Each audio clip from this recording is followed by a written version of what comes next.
Under the next PNP government, there will be a well-funded national program to provide opportunities for vulnerable youth. We must give them a better chance to become productive citizens.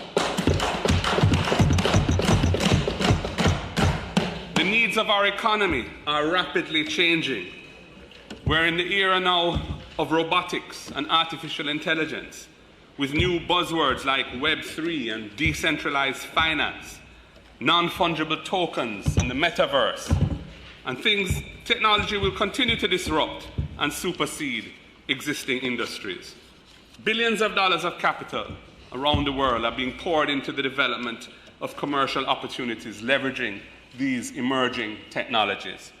We must overhaul our training institutions like HEART NTA to meet these challenges. These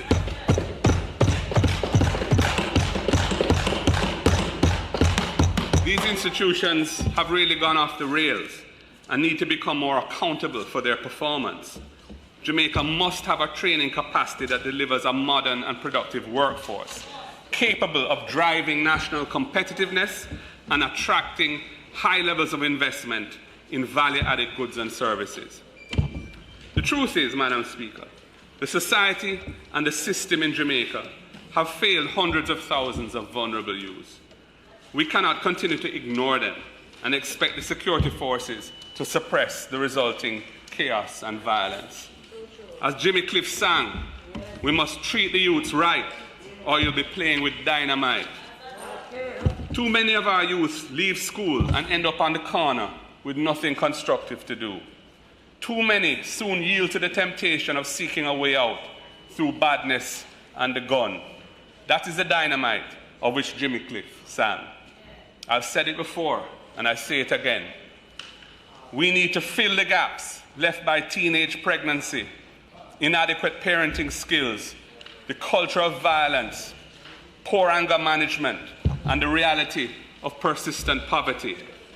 There is no way to build a Jamaican dream unless we tackle these issues with a bold and comprehensive national policy. We must provide opportunities for vulnerable youth to get another chance to become productive citizens. We must provide them with access to training, to mentorship, to remedial education and job placements.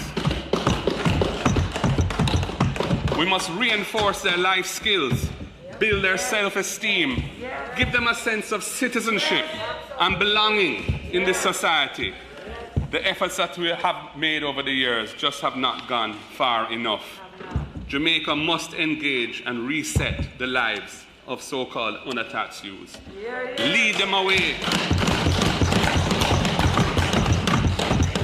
Lead them away from gangs and guns and put them on a path to productivity and success.